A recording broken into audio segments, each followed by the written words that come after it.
We're rolling with Dr. K.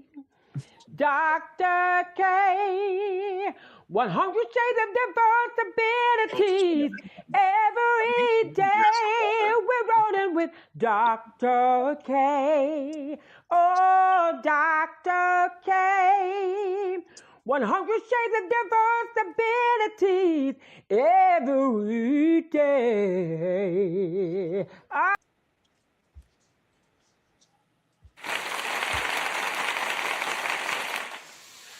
We say thank you to Cousin Twin all the way in Atlanta who did that for me. Thank you so much. And today is Wednesday. Can you guys believe it? It is the 21st of January already. Okay, your children are going to have to be quiet. Easy. Yeah. So the kids got to be quiet. So they have our guest today is Chuck Charles Ford. We are in Egg New Jersey. Correct? We're in Egg We're Egg Harbor Township. okay. Yeah. We're all the way in Jersey today. Do you guys have snow? Yeah, a little bit. A little bit is still out there. Do you guys normally have snow, or is this something an anomaly for you?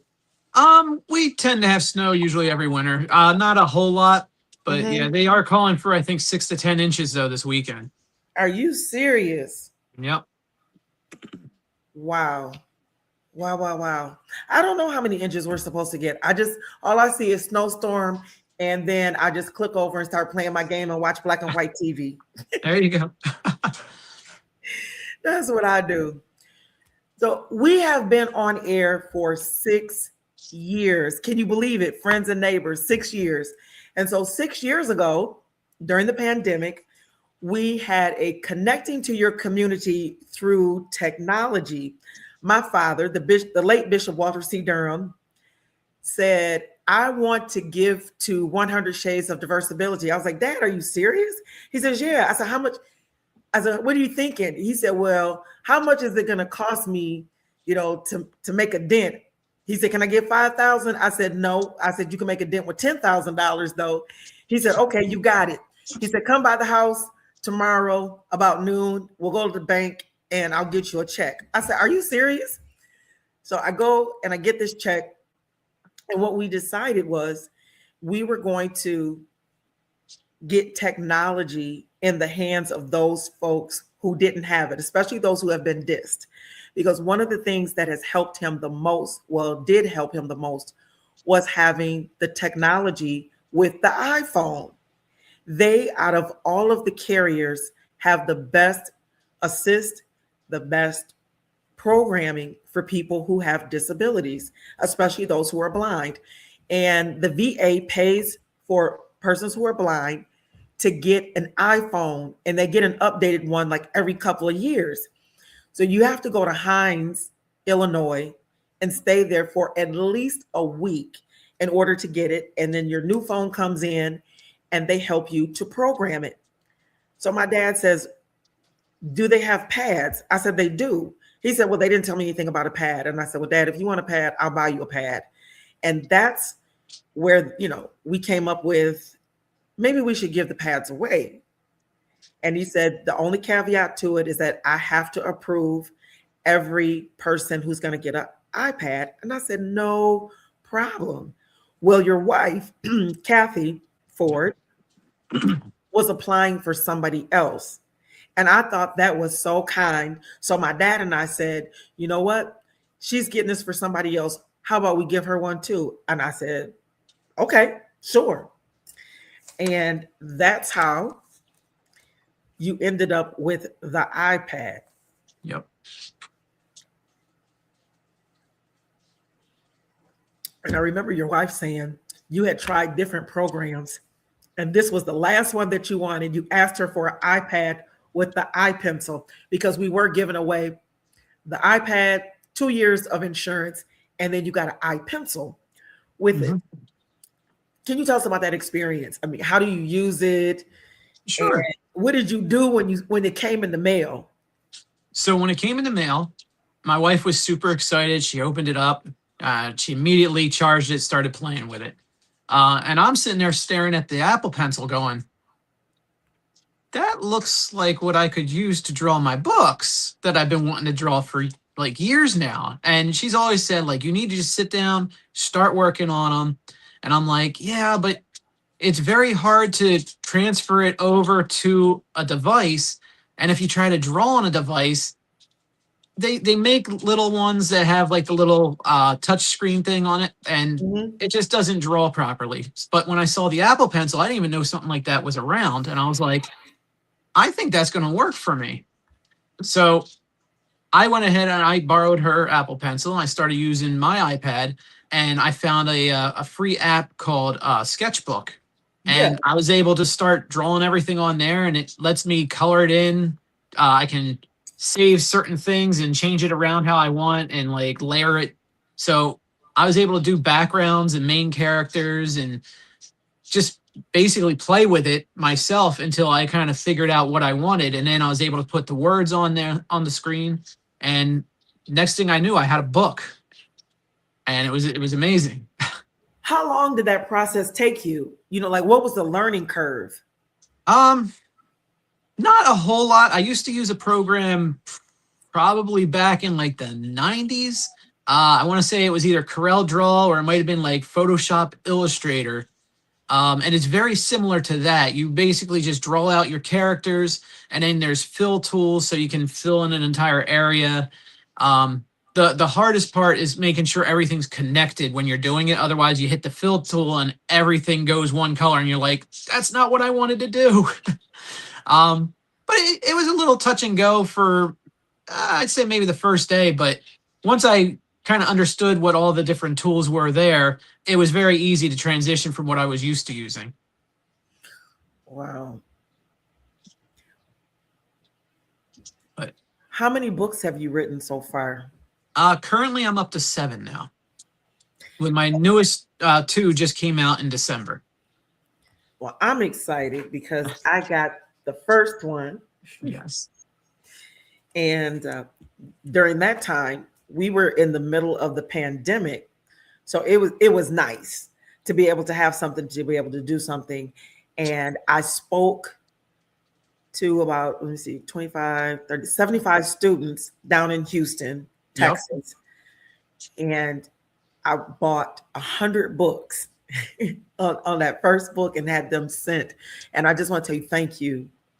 I want to say thank you again, saying it publicly. I mean, we did it privately, but just to be able to do that, I appreciate it. Oh, we have a comment.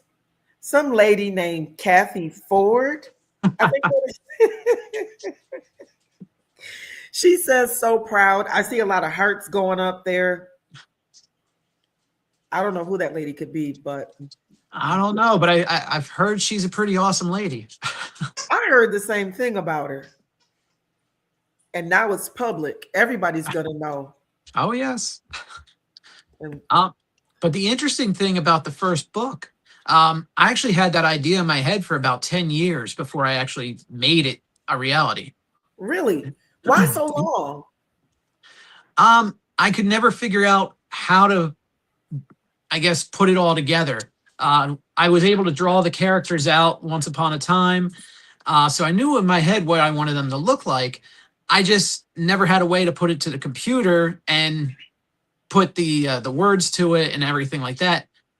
I also didn't actually have the story written out yet. So I knew what I wanted it to look like. I knew where I wanted it to go, but I still had to write it down. So when the pandemic hit, my wife, that awesome lady, Kathy Ford, she said, that one there that says so proud, that's up on the screen. Yeah, we got it up on the screen there. She said, well, now's your chance. You know, we can't do anything. We can't go anywheres. Write your book. So I sat down. I thought out everything I wanted. I wrote it out. And then I just had to illustrate it. But the idea actually came from years ago when I was still in high school. My mom and dad used to go out in the backyard. We had woods back there, and they would feed the animals, you know, throw bread, seeds, stuff like that. And they'd watch the birds come. The raccoons would come. Well, there was this little flock of turkeys that would come.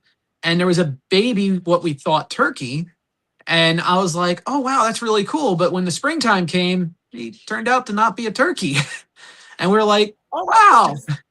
So I always had the idea in my head. I wanted to make a book called The Littlest Turkey. And in the book is actually what happened in real life. The turkeys would always bully this thing. And I'm like, why are they bullying him? Like, I don't get it. And come to find out, it's because he wasn't actually a turkey the whole time. And that's in the book. Yep. I And love when it gets revealed Ah. what he is, And which the is, book is all about, learning to be true to who you are and not let other people define you. you know what? I think that requires a clap right there. I love how we can intertwine life lessons in a book Mhm. that even a child can understand it. Yep. Because that's what I took from it. And I love, towards the end where the peacock ends up being the hero. Yep. And it's funny, I had a lot of friends from high school who bought the book for their kids and they were reading it with them. And so many of them were like, I couldn't help but cry when I was reading this. And I was like, wow, that really, that means a lot. Like, I didn't think it was going to touch people the way it did. And it did. Well, we have, let me see, I think there's another comment here, unless it's the same one. Oh, here it is. It says, Chuck, what is your favorite book? Out of all the books I did, uh, it's hard to pick one. I'd say I have two that are kind of contending for the top spot right now. Which That two? is Who's Your Hero, which is all about it's basically a love letter to the dispatchers of the world. Because all the time you see people want to be firemen, they want to be police officers, they want to, do stuff like that. But no one ever says, I want to be the person who takes the call to get them to the people who need help. And my wife is a dispatcher and she's, been doing this so many years that I felt like they needed a thank you. I So I love wrote it. this and it kind of gives a couple tips on what to do in emergencies. Nothing too crazy, but it's just my way of saying thank you to them. And then my latest book that just came out is all about our newest dog that we have gotten. My wife likes to call him a little terror. And what And kind of dog is it? so we thought he was a Cairn Terrier. Turns out he is a Yorkie. Oh, And he's 10 years old, but you would never know it by the way he runs around and gets into trouble. If I didn't know better, I'd say he was like 2. But we were getting ready to, decorate for Christmas. And she said, Chuck, I don't think we can put a Christmas tree out because I think he's going to knock it over. And the uh-huh. second she said that, I saw in my head a scene from what I wanted to write. And I was like, I'm writing a Christmas book. And she goes, it's November. I don't know if you're going to be able to get it out by then. And I was like, I'm working on it every day, every night until it's done. And I had it in about 2 weeks and we had it up on Amazon, I'd say maybe right around the 14th or so of December. Uh-huh. So we just made it for Christmas. Wow. But How and that long one is called Toto's First Christmas. how long does it take to write each book? It kind of varies a little bit. Also depends on when inspiration hits. Mhm. I could be just sitting around and then all of a sudden I get 2-3 lines and I'm like, oh, I like that. I should write that down and save that for a book idea. And next thing you know, it just kind of spirals and takes on a life of its own, sort of.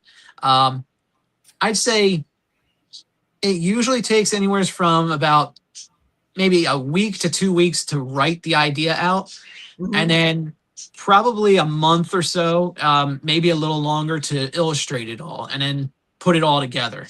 The hardest part is actually putting it online. Thankfully, my Mm. wife has a lot of patience and she's been able to figure it out so far. But yeah, Wow. So this is a collaborative effort. yeah, yeah. I write them out. She basically puts them online for me. Um, I don't know if I would be able to figure it out on my own. I'll be honest. Wow. Hold on. I just need, my throat's a little dry. Okay. There we go. Now, she puts them online. Does she also put them on Amazon? Yeah. So we publish it through Amazon. So what she does is I sent her the entire book in its totality, and she'll go ahead and put it onto Amazon. But then you have to resize it.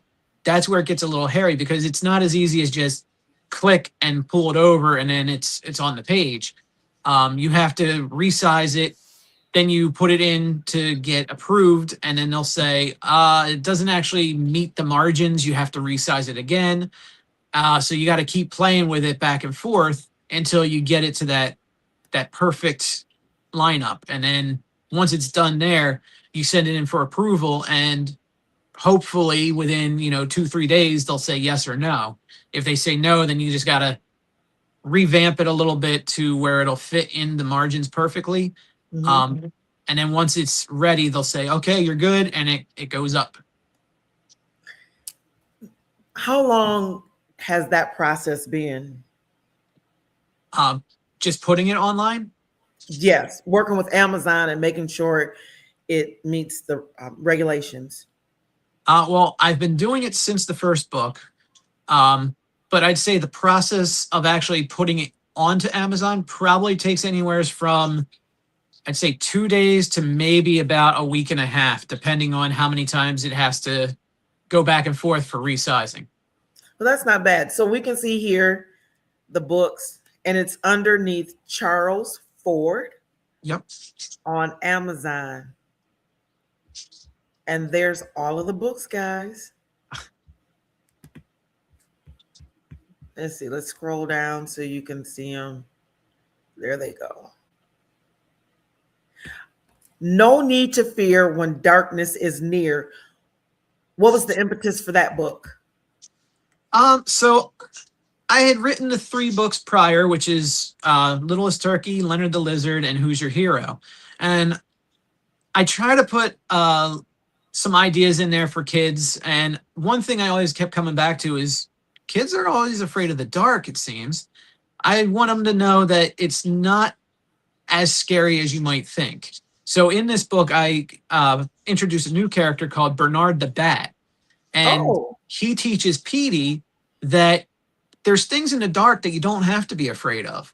And sometimes when you see that scary creature on your wall, it might just be a shadow from a stuffed animal and a shirt hanging on the back of a chair. So he kind of shows that there are things out there you might want to see in the dark, like sky has the stars in it, the moon. I put all the planets in there, which was a lot of fun to actually illustrate. I also show that the owls come out, and owls are very important. It was actually an owl in the first book who tells Petey that he's not a turkey.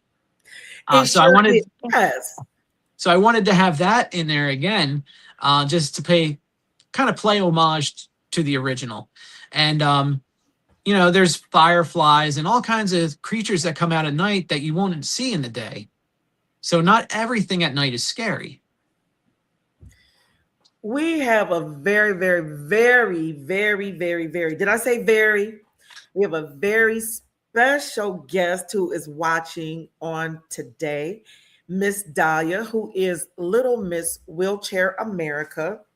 Hi, Dahlia. And tomorrow is her birthday. Yes. Everybody get excited for Dahlia's birthday.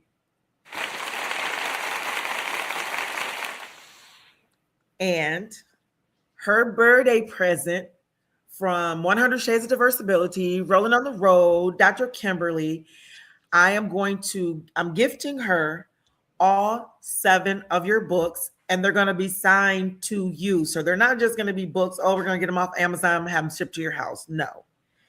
Mr. Chuck is going to sign all 7 books to you, Dahlia.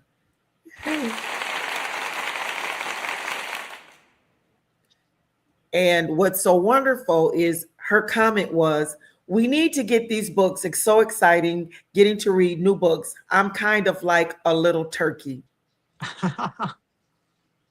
That's That awesome. it is. It is. It is. I think that we all, at some point, I think in our lives, are the littlest turkey. I think so. I think we all get to be the littlest turkey, and then we find out, guess what? We're not a turkey at all. We're this beautiful peacock. Yep. Were you, have you identified with being the littlest turkey? Because you were mentioning about your schoolmates seeing the book, getting the book, and commenting. Were they bullying you? No, thankfully not. I can say I wasn't really bullied that much. Oh, Might have I been a hear little bit that of, that much. Okay. well, yeah, there might have been a little bit of picking throughout the years. But overall, I'd say it wasn't that bad. But at every person's life, at some point, they, I think, have that feeling of, everyone's against me, and I don't know why I don't belong. But that's why it's important to realize you don't have to belong. You can be yourself, and then people will accept you for who you are. As in the littlest turkey, at the end of the book, the turkeys do accept him for who he is. And I think that just kind of makes the book right there. All right, here we go. Dahlia was clapping and screaming and shouting, "Woohoo!" And of I course, can't wait to see what she thinks. I know we'll have to have her come on with you. You guys are gonna have to come on together Okay. so we can talk about it. And Miss Kathy says, "We love you, Dahlia. We do. I have fallen in love with her since last year. Someone from Disability Advocates of Kent County said, Dahlia, you need to meet Dr. Kimberly." And I was off doing what Dr. Kimberly does. And I caught up with her at the Community Media Center at their table. Okay. And she just has this little attitude and says to me, I've been waiting for you. Where have you been?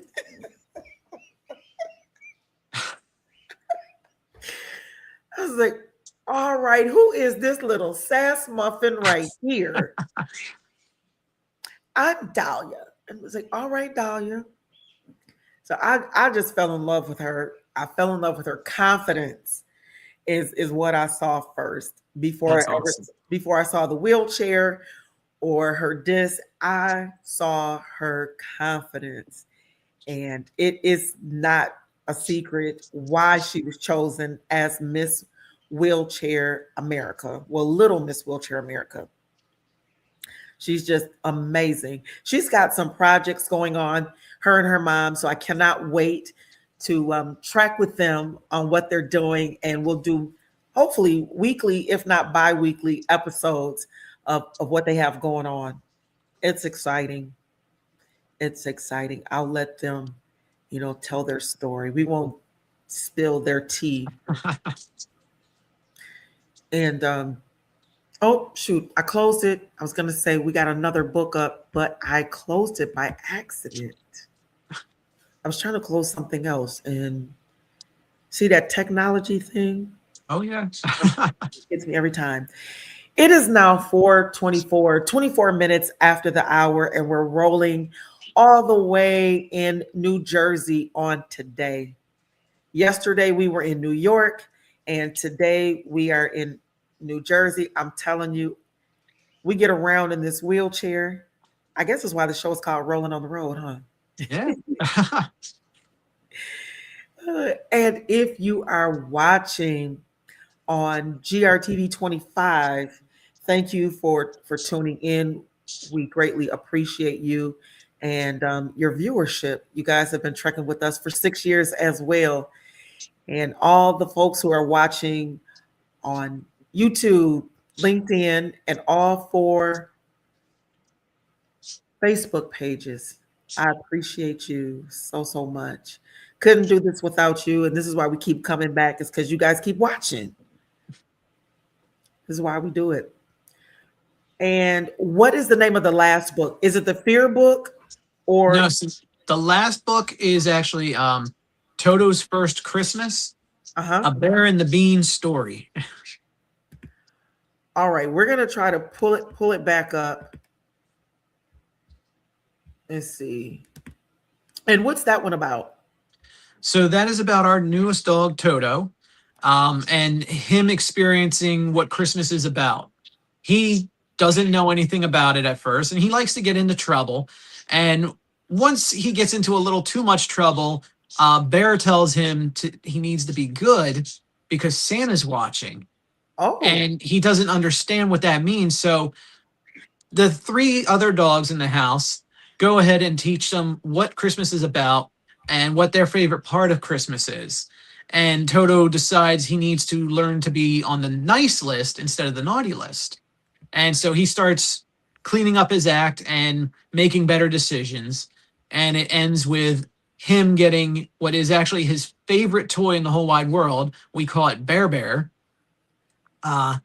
So I thought that'd be the perfect present for him to get in the book. Oh, and then there's the cover for that. If you guys want, you can see it. Amazing. And let's see, Bean's Red Ball. That is the one that came out. So it came out at the same time as Toto's First Christmas. It was, I think, 2 days beforehand or so. But that's all about our other dog, Jewel, and her losing one of her favorite toys, which don't let that fool you. She really doesn't like toys in real life, but I thought it was a cute idea. Let's see. Then the next book we've got Toto's First Christmas. We talked about that one. I also have The Bear and the Bean. That one started the whole Bear and Bean idea. Mm-hmm. So that is, it's still in the same world as Petey the Peacock, but it's its own set of story as well. Okay, so then we have here, Leonard the Lizard. Yes, that one is quite special to me. I based it off of my wife, Kathy, and her disease, fibrodysplasia ossificans progressiva, FOP for short. Okay, say that 5 times real quick. Fibrodysplasia ossificans progressiva, fibrodysplasia ossificans, I can't do it. Okay. FOP, FOP, FOP, FOP, FOP. There you go. Got you. So basically what FOP is when there's trauma, extra bone grows and locks her into place. And I thought, how can I represent that in an animal? And I was like, well, lizards, if they get their tail cut off, it regenerates. True. That'd be kind of a similar way of talking about it. But there's one very amazing picture that I put in here. So FOP, there's, I forget what museum it is, but they have a skeleton of one of the FOP patients. And I was able to kind of recreate what the skeleton looks like and showed an x-ray of Leonard and how the bones kind of restrict him. That is amazing. And I figure, when people go out and they see someone who's different, a lot of times they stare, they point, they don't know what to do. So I wanted to write a book that kind of shows kids, it's okay if you're different and it's okay to ask questions. You're not going to know what's going on if you don't ask. And Leonard, he goes through and he teaches people that, even though he is different, he still lives the same kind of life as everyone else. And I have a scene in the book that my wife, she constantly says, and I love it. She describes FOP as everybody's a cake. She's a confetti cake because she loves confetti cake. The only difference is when you put the frosting on, they put the frosting on her and then put her cake in the freezer. So now it can't be cut like it can for everyone else. Oh, I I thought that like was a that. really great analogy. And so I Yeah, put that in the book. I like that. So the next one we have goodbye. Thanks for reading. Yeah. That's just the back of the book. On the back of Who's Your Hero? Well, actually, it's on every one of the books. Oh, okay. That's nice. So then the next book is Who's Your Hero? Who's Your Hero? Yes, which is also based on my lovely wife. So she is a dispatcher, and like I said earlier, dispatchers don't really get a lot of thanks. So I wanted to write a book for them, and I based it off of her in her wheelchair. Let me bring up a picture of Disabille for you. So Disabille is a duck in a wheelchair, but she has no feet. Now, my wife does have feet, but there's another reason behind this as to why Disabille doesn't have feet. So when I met my wife, she had a cat named Sebastian. We called him Sabby. And Sabby had a little duck toy that he absolutely loved. And he took it everywhere. So he would carry it in his mouth. He'd bring it into you and meow and say, like, here it is. This is a present for you. And as time went on, he took the duck and he ripped off the foot. Oh There were my little goodness. orange felt feet. Yeah. Well, then one of our puppies at the time we had also ripped off the other foot. And I said, well, he's no longer Bill. And we were like, I guess his name has to be Disabille because he's disabled now. So Disabille Duck was born. Oh my goodness. I love it. I like to take inspiration from where I can.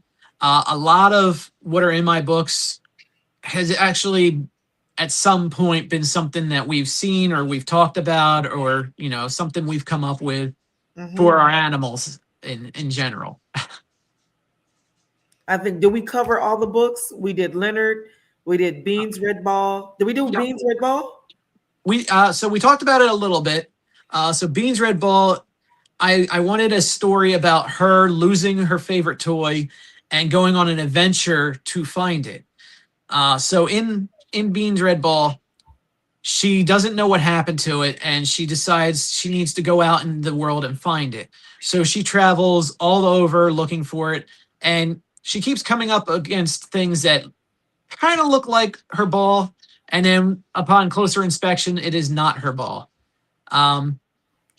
So towards the end of the book, she does end up finding it, and she is overjoyed, and she decides she needs to share that joy with all her siblings, and they go outside and they all play with her red ball.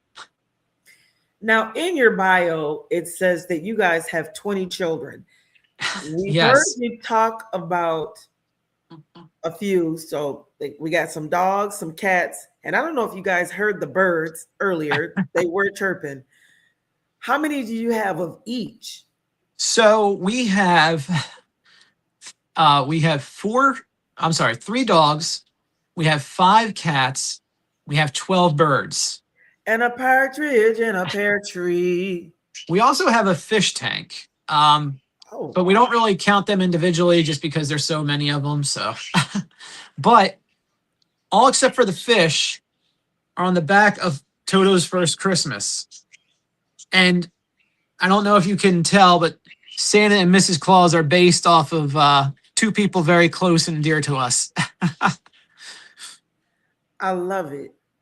But I have all of them on here. And then I actually I believe it's there in the bean. I also have a page in here that has all of them in it as well. Mm-hmm. I needed to make sure that they were all in it so they could all be present and part of the book. And in that way, they're kind of always going to be in this world no matter what happens. So I love I it. can It's keep like having your kids a part of everything that you do. Oh, exactly. hold on, guys. I got to grab my cord. Okay, we're back. We got to plug into the power source here. There we go. I forgot to have it hooked up while we're still there. But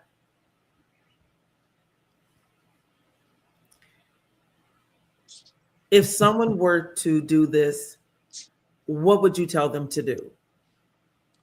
Um, I would say, first thing first, come up with what you want your idea to be. If you have a character in mind, draw them out.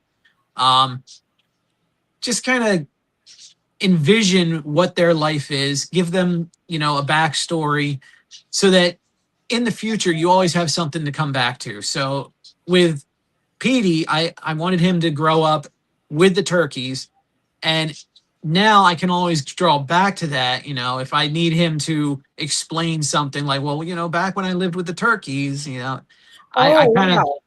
So I have wanted you done a book like that yet? not yet, no. Okay. I have ideas in my head that I would like to do. I have one about, tidying up, keeping the world clean. And I have a main character for that thought out.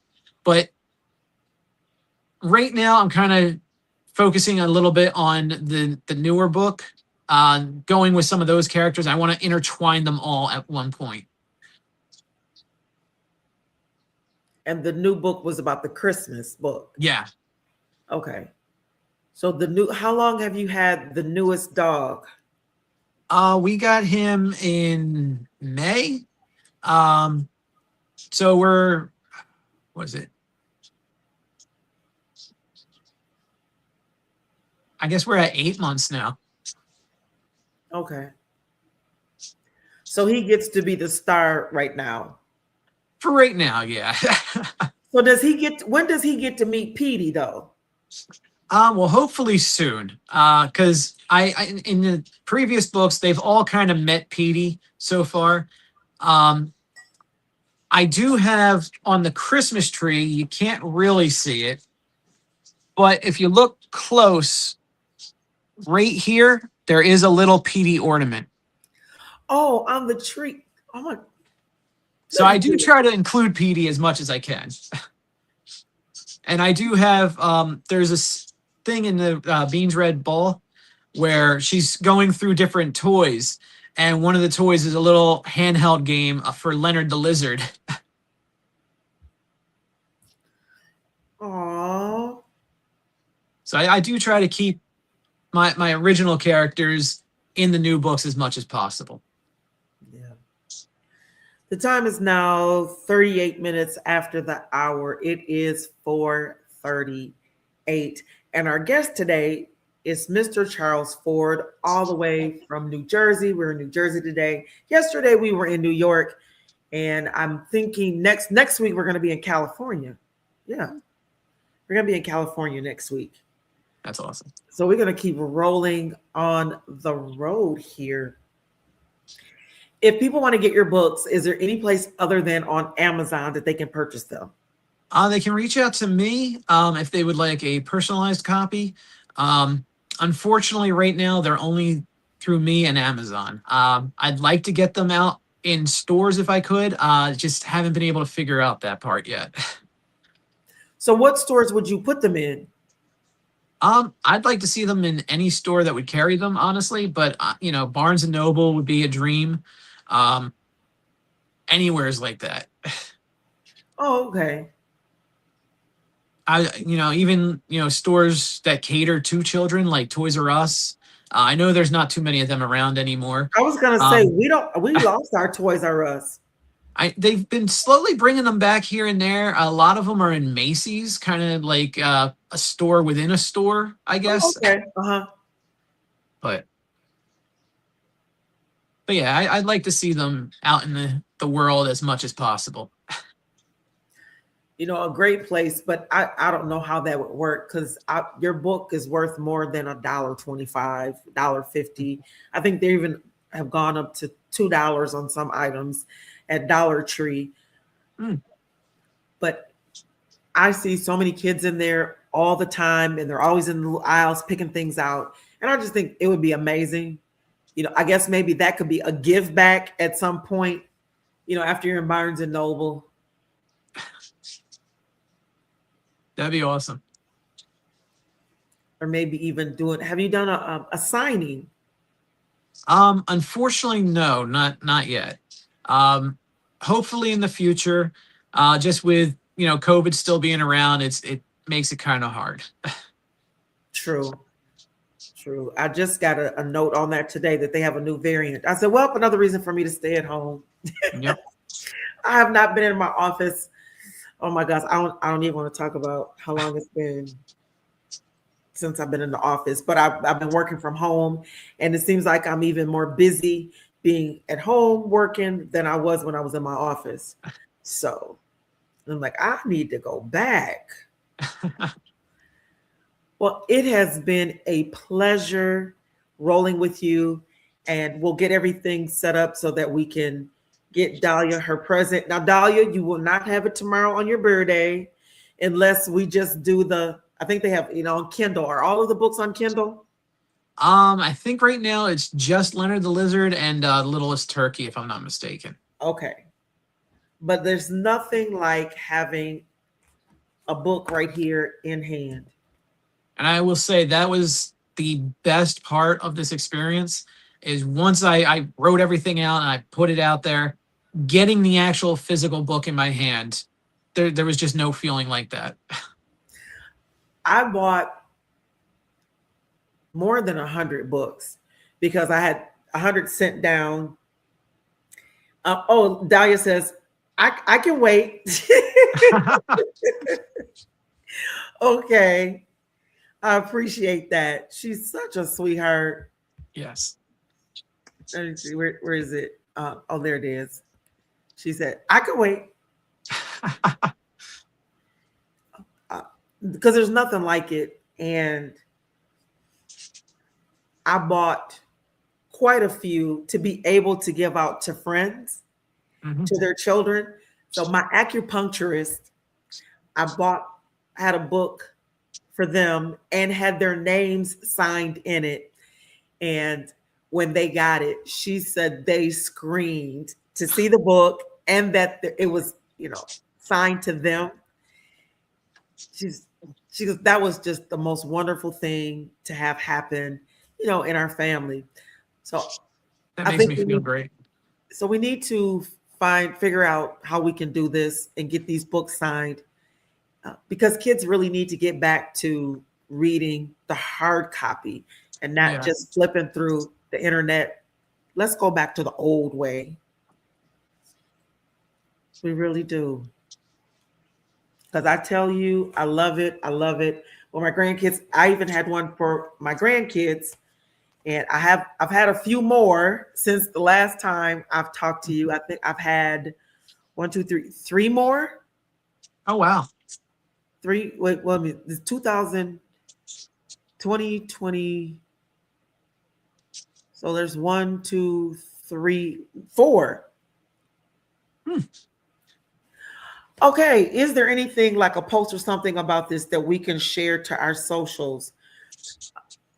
You know what? What I will do is I will post the link to Amazon, the Amazon link, so people can purchase them. How about that? Okay. We'll do that. And I'll get that done this evening. Absolutely. It says to bring more awareness to Mr. Chuck's books and have them be seen by as many people as possible. You know what? A lot of the groups that I'm in, you cannot sell or advertise selling. But there is definitely a way. I think I'll just post the show and then people in those circles, I'll post the show and then they'll have the opportunity to see. And thank you. Thank you. Thank you. Thank you for having me. Thank you, Miss Lovett. I love it, love it. A play on words there. I appreciate it. But we're gonna really push your books and we're gonna get some available. And of course, Miss Dahlia, all your books, you'll have 7 books signed by Mr. Chuck here. Yep. And it'll say from, from Dr. Kimberly. we gotta put that in there so you'll always remember, for your birthday when you're grown and on your own, and you're gonna unpack those books in your first apartment and put them up on the shelf. And you're gonna say, "Oh my gosh, I remember when I was 4 3/4, almost 5 years old," and you'll be like 22 years old. Yeah, guys, look what I got. And so we'll make sure from this day forward, every time Mr. Chuck writes a book, that you get a signed copy. All right, there we go. Pinky, put your pinky up. There we go. We're pinky swearing. That Dahlia always has a book. I hear your birds. What are they talking about back there? Are they chirping into like, yes, yes? I think they're like, hey, it's time to wake up. Woohoo! It's a beautiful day. And how many birds do you have? We have 12. And they range from like as small as a canary up to a blue-faced Amazon. Oh my goodness. Yep. And you have space to have all of them have their own, cages? Yep, they have their own room. Oh, excuse me. So you just have a bird room. Yep. Okay, we're gonna have to come back so that we can get the tour and see the bird room. Thank you. The Dahlia says, wait a minute, I gotta find the comment. There's so many in here. I want to put it up. Okay, I'll just put up thank you.